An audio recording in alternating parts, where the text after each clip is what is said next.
What's up, everybody? This is Chris Rod bringing you another edition of the Car Concierge Show, the show that helps with the buying, selling, maintaining, and repairing of your vehicle. On today's show, we're going to talk about a couple of EV stories. You know, I am the hater of EVs, as it were, so we're going to talk about a situation where EV blew up at a charging station and caught fire, and pretty much the fire department just couldn't put it out. And that is one of those things about EVs. That is one of the problems that I foresee. And then we're going to head over to, I think, Atlanta and talk about a Waymo driverless EV vehicle that blazed past a school bus and didn't stop. And we're just going to keep on talking about these EVs till people understand that there still needs a lot more research to be done. And last but not least, we're going to talk about a story about the situation that it continues to come about, where we talk about how illegal immigrants are our truck drivers all over our roads. Illegal immigrants that can't speak English, but they're still on our roads driving these massive semis, putting people at danger, just like over in Florida a couple of weeks ago. So let's jump straight into it. First off, we're going to check out this story about this EV vehicle at this charging station catching fire and them not being able to put it out. We did already have a conversation about how EVs do catch on fire, to the point where we talked about how these fires can't even be put out by water, and even in some cases, the water causes the fire to start. So let's check out this story really quickly and keep it moving. Batteries in runaway. Okay, batteries in runaway. This fire did kind of progress from a smoking battery fire. It was going into that thermal runaway pattern.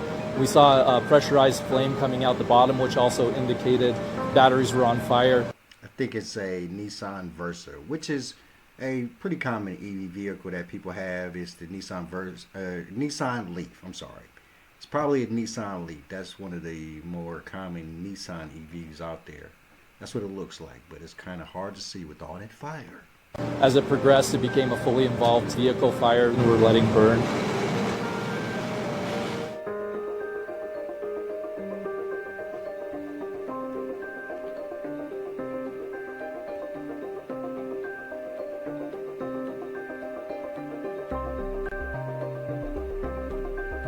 You see everything they have to do in this situation, the blanket. It just reminds me of when I was working at a Volkswagen dealership, and we were dealing with the ID4s, and how we had to coordinate off in a specific area for ID4s to be worked on. You had to wear one of those special suits, one of them special hazmat suits, just to work on the vehicle. And for me, it just creates such a massive problem, all the way around and obviously, of course, the goal is to be more friendlier to the environment and all these other things. But to some degree, you have to see that EVs just are not doing that. They are, in a lot of ways, just worse than your standard gas powered vehicle.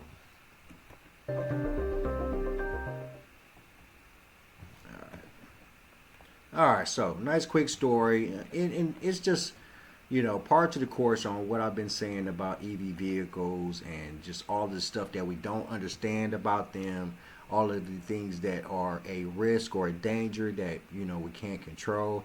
And the one thing about that story is they never even stated how the fire started, but they knew that the fire was coming from the battery system underneath the vehicle. So if it was a situation where you were stuck in the vehicle, like the family the other day, and the fire started, and the fire started from the battery, and that's the problem with these EV vehicles. Let us understand that if the battery in this vehicle catches on fire, which means that it's malfunctioning, it's going to stop working. What's the first thing that's going to happen? All the systems are going to lose power. You're not going to be able to open up the doors. And we did a story last week about the family that died, in their EV vehicle because it caught fire. I think it was a Tesla. And that's my biggest worry. My biggest worry about these EV vehicles, other than the fact that they're unmanned and a computer is not going to have any worry about running you over down the street, running you over while it's driving down the street. Of course, next story we're going to get into is that they're extremely dangerous in ways that we don't understand. We just don't understand all the ways that EV vehicles are dangerous, and we're going to find out, just like your standard research. We're going to find out why and how bad these vehicles are, how dangerous they are, how what problems they could create, and what fatalities they can cause in the future. And that's what's going to be really important. And it's sad that it's going to probably take some lives to find out these type of situations, but we just have to establish all of the problems that these EV vehicles could have that could eventually cause the death of one of our people. All right, so let's keep going. We're going to talk about, continue talking about EVs and continue to talk about how, the Skynetness of them is a problem. So this is a story about one of those driverless Waymo vehicles and how they're just, eventually will understand that, being an unmanned vehicle and not understanding the streets and all those type of things could cause these computers on wheels to do stuff that Stanley, you don't want them to do. So let's check this out. It was 5 years ago this month that Waymo first started offering fully driverless robo-taxi service to the public. The technology continues to improve, but as senior transportation correspondent Chris Van Cleve shows us, it's still not perfect. Waymo just drove around the school bus. Self-driving screw-up, an autonomous Waymo caught on tape blowing past a school bus stopped with its red lights flashing in the Atlanta area Monday.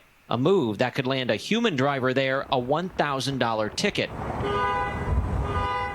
It's the latest in a series of Waymo whoopsies that have gone viral. Over the weekend, California police pulled over one after it made an illegal U-turn. Waymo, owned by Google's parent Alphabet, offers driverless rides in 5 cities with plans to expand. So we're getting on the freeway. Yeah. Last year, we got an exclusive look as Waymo was testing on Arizona freeways. It's really about never making a mistake, driving defensively, and predicting things that can go wrong. Is that the bar, never making a mistake? So the bar is to make as few mistakes as possible. The company argues its own safety data shows 91% fewer serious injury crashes and 92% fewer crashes injuring a pedestrian compared to a human driver, but acknowledges the vehicles are still learning, saying we continuously refine our system's performance to navigate complex scenarios. No one should blame. And that's the story. And, do we really understand? And okay, so with like most computers, that would be an ongoing thing. They will be ever continuously trying to update the software to fix the small problems, which we understand that we're going to have to some degree accept. But if we're going to accept that, then we have to understand that there can't be any situation where lives are lost. If there's no lives lost, they're saying some percentage of less pedestrian accidents or injuries than human drivers, fine. We can accept that, but of course it's only so many Waymos or these EV, driverless vehicles on the road, so you can't really compare that to the human network of the situation. But we have to understand that, these systems will have to continuously be updated, continuously be refined and retuned just to make them better and to make them safer, because that's what we're really talking about, is the safety of the people around when these vehicles are being driven. Blow past a school bus, but human drivers do that on a daily basis. Are the self-driving cars being held to a higher standard? I think they need to be held to a higher standard. Right. Former NTSB Chair Robert Sumwalt. Before we have widespread use of self-driving vehicles, we've got to make sure that they are implemented properly. Waymo says it is looking into what happened in Atlanta and says if the company receives a ticket for it, they will deal with it as any driver would. But ticketing a vehicle without a driver isn't so easy. In fact, California is changing its law so that a citation can be issued to a company if there's no driver. Wow. A Waymo whoopsie in and of itself right there. Chris Van Cleef, thanks so much. All right, great story. So that's what we're talking about. We're talking about a system that is definitely going to need a lot of refining, retuning. It's definitely got to be held to a higher standard than your standard American driver, a human driver, because it's not a human driver. And you know, with that fact, you understand that as long as you put more and more of these non-human driver vehicles on the road, then of course more opportunity for them to cause accidents that could, you know, lose lives. And we understand that, you know, your average American can't drive, and accidents happen frequently with human drivers. And the idea of holding this Waymo system to a higher standard is perplexing, but we have to understand it is new, it's fresh, and once it hits the road, you know, there's no turning back. And we have to make it as perfect as possible to make sure that it is getting around to the point where it is a useful tool and not a deadly one. Okay, so last story, my friends, last story. So what we're going to talk about now, of course, is the illegal immigrant trucker driver situation. They found out that they had a major sting over in Oklahoma, somewhere in Oklahoma, and they found out that there was lots of illegal immigrant truck drivers out there, and they started to dig deep. And specifically, this happened, of course, after the immigrant was found driving a truck that tried to make a U-turn, and the people ran into it and passed away. And that story, of course, prompted a lot of, you know, investigation into truck drivers, into illegal immigrant truck drivers, and who's on our roads driving these massive semi-trucks. So we're going to check out this story about how there was this massive sting over in Oklahoma about illegal immigrant truck drivers.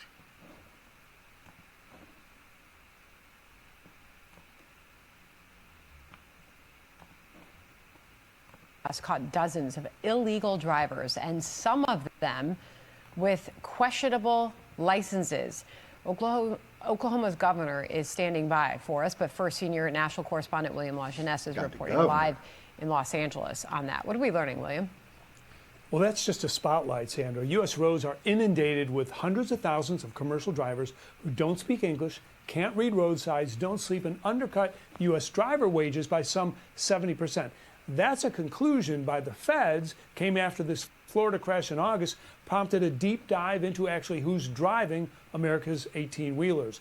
See, then that's going to be my biggest problem. Of course, I'm going to let this play out. It's a pretty long video, so we might not watch the whole thing. But that is my biggest problem with this whole situation, is that I have a lot of friends who are truck drivers, who used to be truck drivers, who stopped being truck drivers because being a truck driver did not, was not financially beneficial to them anymore. They were losing routes. They weren't getting paid as much as they used to get paid back in the day. And I had to lay this at the foot of this massive introduction of illegal immigrants who are driving these trucks and getting paid significantly less than your standard American truck driver, and causing it hard for American truck drivers to be on our roads. So let's keep going, and we'll dive in it towards the end. According to Secretary Sean Duffy, sanctuary states like California and New York and some red states are giving Biden-era asylum seekers commercial licenses. The process for issuing these licenses is absolutely 100% broken. It has become a threat to public safety, and it is a national emergency. Duffy highlighted crashes across the country, like this 17-car pileup in Texas in March, 5 dead, including an infant. The driver, an asylum seeker from Eritrea who spoke Ethiopian, now indicted for manslaughter. And in New Mexico, this big rig makes no attempt to stop, killing one, injuring another. The driver, according to court records, only spoke Mandarin. Our highways are full of what we believe to be hundreds of thousands of improperly licensed commercial truck drivers, a lot of them being illegal immigrants. Last Friday, Duffy ordered states to stop issuing CDLs to any non-U.S. citizen or lawful resident. He estimates 190,000 non-domiciled truck drivers should lose their license. An audit found California issued 25% of its CDLs illegally to immigrants. Now in Oklahoma, a highway checkpoint found 20% of truck drivers were illegal immigrants. Some licenses had no first or middle name. That's crazy. The vast majority of those people had crossed the southern border into the United States between 2020 and 2024. And all of them had crossed on the southern border. So states began issuing non-domiciled CDLs in 2021 when President Biden addressed a dispute over driver shortage. Duffy says any state that continues to issue those CDLs to foreigners will lose their highway money. Sandra? All right, William Marchioness on that for us. Thank you. John? All right, let's dig deeper on this by bringing in the governor of the great state of Oklahoma, Kevin Stitt. Governor, thanks so much for being with us. Really appreciate your time, sir.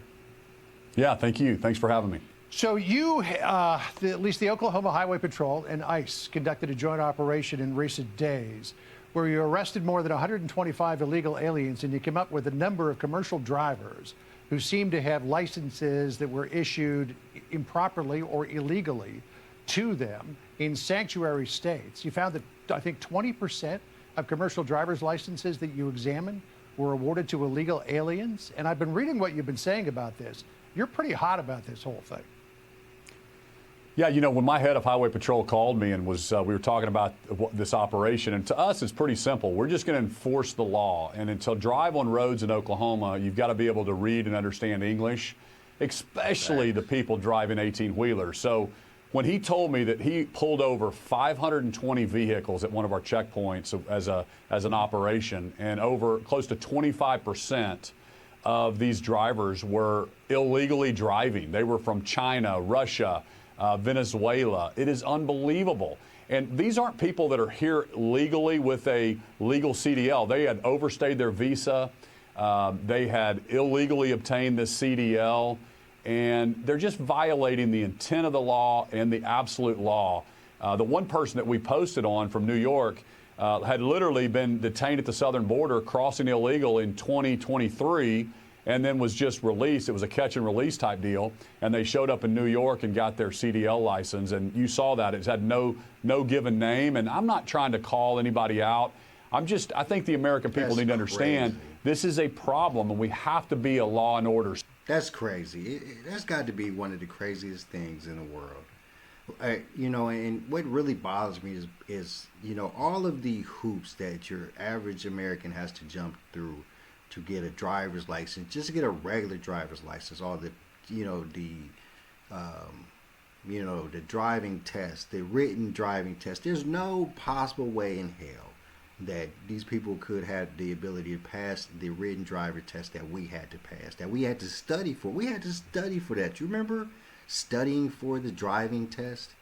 And, you know, in the booklet that you had to study out of, and with all the, you know, the stop signs and all the pictures in it, and it was all in English. Now that I think about it, I want to say that,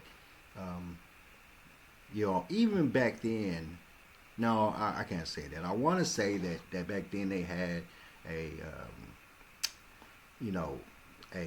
Spanish version of the book, but I can't really say that now that I think about it. I can't honestly say that I saw that, but I want to say that when, you know, one of my kids, you know, took the test, it was a Spanish version out here in California. That I remember that.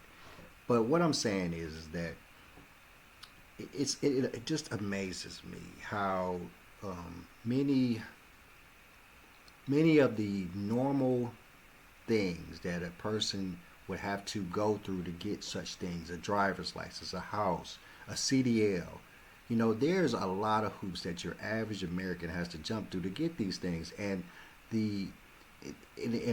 you know, in thinking about those things that you have to go through to get these things, there's no possible way that a person that is just coming over to this country illegally, not speaking the language and not learning any of the ways or laws or anything like that could get these licenses. It has to be illegal. It has to be under the table, and it has to be a bad situation that is allowing these people to get these commercial driver's licenses. State and a law and order country. We've got that license up, and let's put it back up on the screen again. As you pointed out, William Lajeunesse showed it in his fine reporting, and here it is again. How does somebody receive a commercial driver's license that says no name given? Well, that's what's, if you'll read the New York Post today, Richard Barth, who worked and was part of the policy that created the Real ID, and it's very clear, you've got to give your full name. You need multiple, documents that show either a Social Security number, a passport, maybe a utility bill. So that's what's a head scratcher to us, but these are real problems. And I can give you other examples of some human trafficking that we caught in Oklahoma.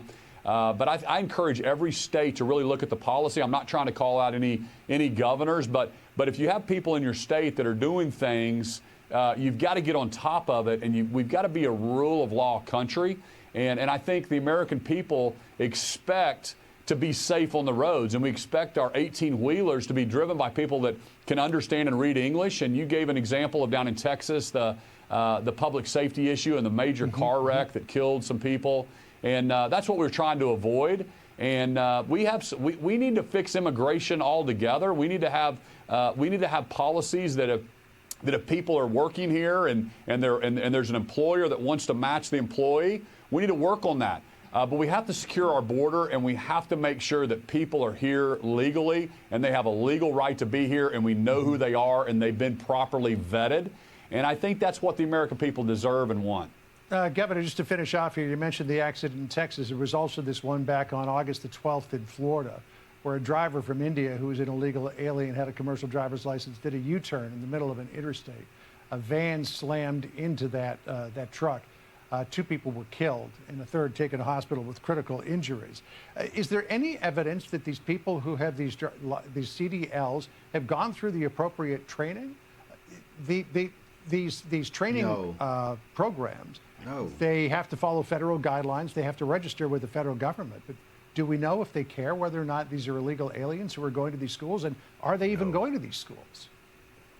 You know, that's the thing. I mean, I think during COVID, it kind of got out of control, and during the Biden administration, How could they go to these schools? These schools are going to require them to fill out certain paperwork. Some schools are going to require them to read certain signs, take certain tests.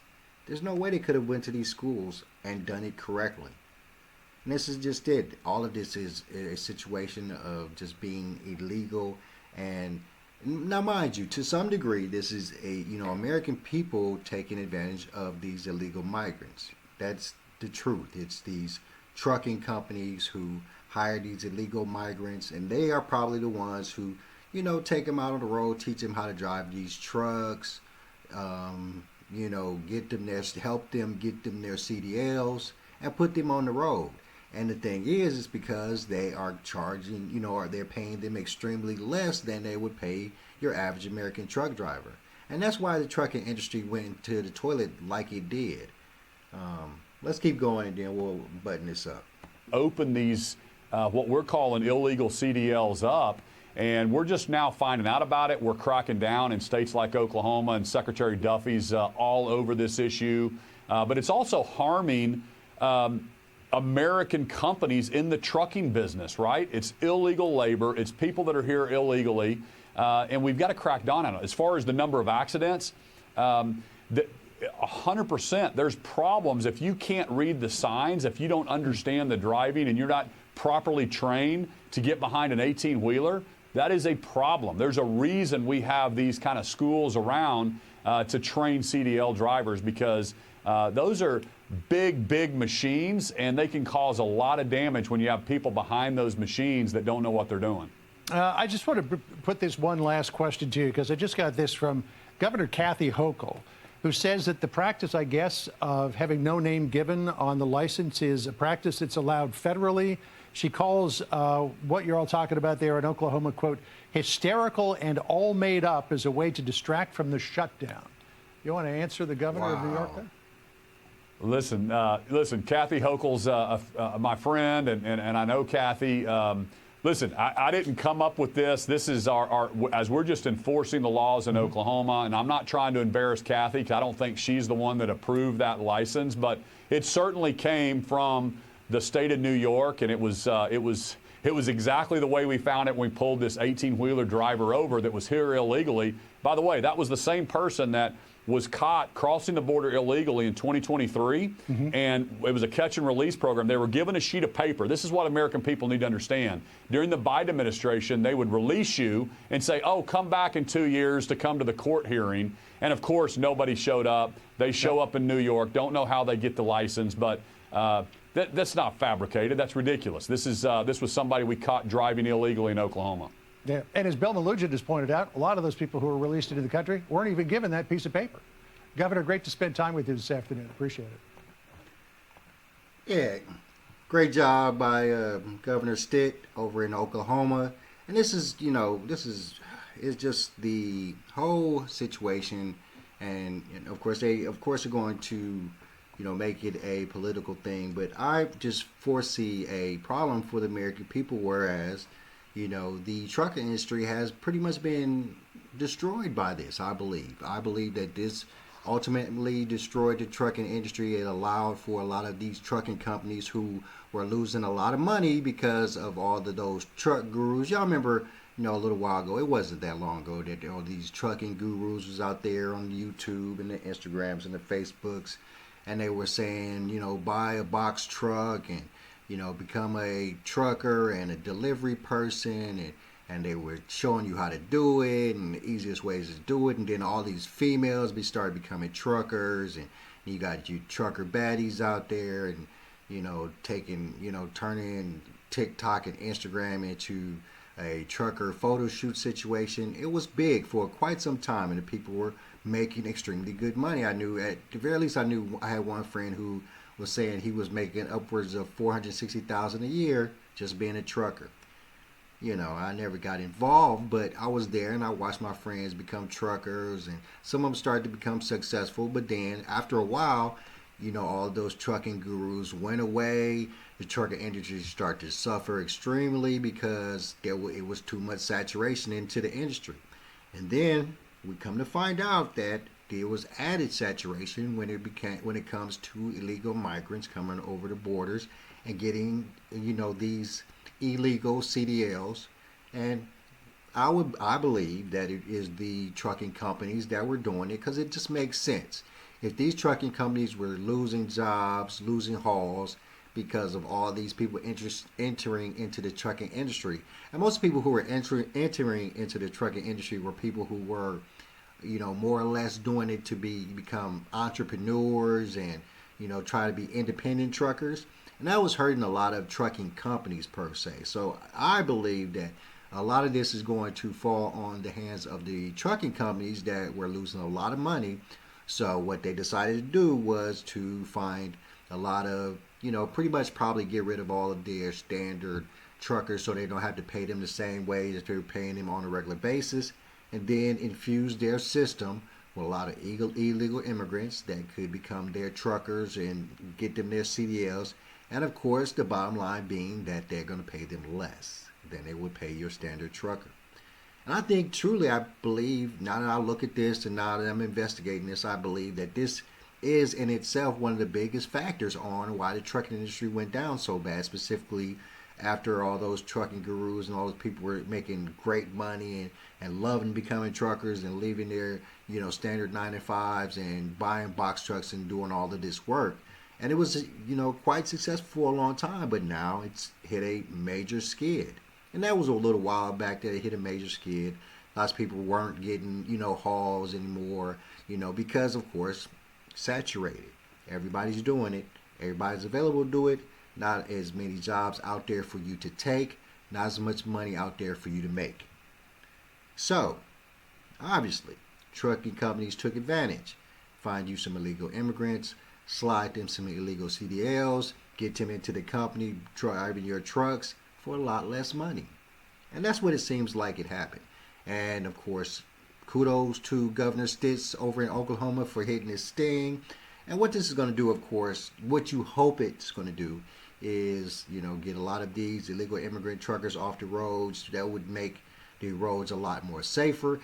And on top of that, it's going to cause the truck industry to try to get back to normal in a way that, The pay is going to start to get back to normal if you are forced to hire your standard American truck drivers, as in comparison to illegal immigrants that you could pay a lot less.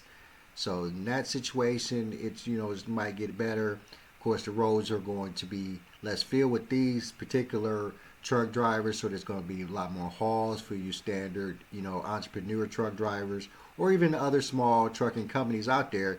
And it's going to put more money into their pockets, which is ultimately the best part about it. But what we should really understand is that this is important because we have to get people who do not belong on our highways driving massive trucks that could cause massive damage on the roads. We got to get that off our roads. We've seen, even in this little skit that they did on Fox News, they showed 3 or 4 incidents where people were killed due to illegal immigrant truck drivers. And we can't have that. This is not a day and age that we can put people on the roads with these truck drivers and allow them to feel safe when we're talking about situations where they don't speak the language or understand English to the point where they can read signs. And that's a dangerous combination.